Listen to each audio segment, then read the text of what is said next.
Suspense ఉంది కదా మనకి ఇప్పుడు. Thank you sir. Modi tour పై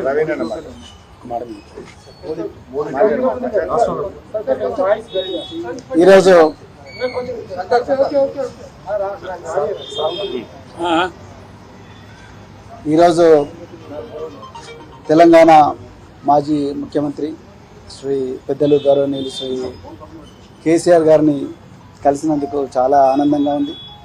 మరి ఈ తెలంగాణనే కాదు యావత్ భారతదేశం కూడా ఈరోజు లౌకికత్వం అంటే సెక్యులరిజం లౌకికత్వం ప్రమాదంలో ఉన్నది. మరి భారతీయ జనతా పార్టీ చాలా పెద్ద ఎత్తున కుట్రలు చేస్తూ ఉన్నది దేశాన్ని చిన్నాభిన్నం చేయడం కోసం.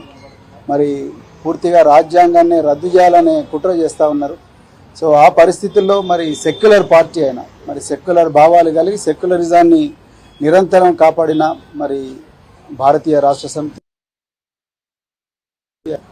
వారు మరి నేను బైంజీ మాయావతి గారి ఆశీస్సులతోని మరి వారిని కూడా కలవడం జరిగింది. సో ఈ తెలంగాణలో ఈ రాజ్యాంగానికి ప్రమాదం ఏదైతుందో లౌకికత్వానికి ఏదైతే ప్రమాదం ఉందో ఈ బీజేపీ నుంచి తర్వాత మరి ఈ మధ్యనే కాంగ్రెస్ కూడా మరి బీజేపీ లాగానే మారుతూ ఉన్నది. ఈ రెండు పార్టీల నుంచి ముప్పు నుండి మరి తెలంగాణను కాపాడడం కోసం మరి మేము అంటే బహుజన్ సమాజ్ పార్టీ మరి భారతీయ రాష్ట్ర సమితితో కలిపి మరి పార్లమెంట్ ఎలక్షన్లలో కలిసి పనిచేయాలని ఇప్పుడే మరి పెద్దలు గౌరవనీయులు కేసీఆర్ గారి దగ్గర మరి మాట్లాడడం జరిగింది. మరి తప్పకుండా మరి ఇంతకుముందు మీరు అన్నట్టుగా సీట్ల సర్దుబాటు విషయం ఏదైతే ఉందో ఈ షీట్ షేరింగ్ విషయం అయితే మళ్ళీ మేము మా అధిష్టానానికి నివేదిస్తాం. అదేవిధంగా మరి మన మాజీ ముఖ్యమంత్రి గారు తప్పకుండా బైంజీ గారితో కూడా మాట్లాడతారు. సో దాని తర్వాత మరి ఇరు వర్గాలు ఇరు పార్టీలు ఒక నిర్ణయానికి వచ్చి తర్వాత తప్పకుండా తెలంగాణలో ఈ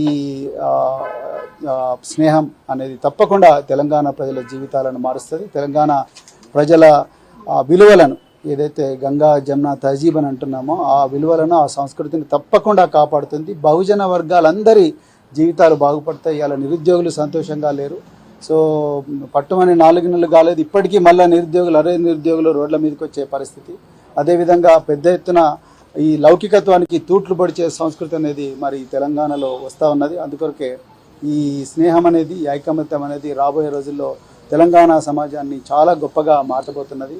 సో చాలా చాలా ఆనందంగా ఉంది అలా మరి ఈ విషయం మీతో మాట్లాడుతున్నందుకు. తప్పకుండా తెలంగాణ ప్రజలు దీన్ని ఆస్వాదిస్తారు ఆశీర్వదిస్తారని చెప్పేసి నేను కోరుకుంటున్నాను. కేసీఆర్ గారు మరి ఈ సమయం మాకు ఇచ్చినందుకు మరొకసారి ధన్యవాదాలు. అన్ని అంశాల్లో కలిసి పనిచేస్తారు రెండు పార్టీలు. ఇప్పుడు పార్లమెంట్ ఎలక్షన్స్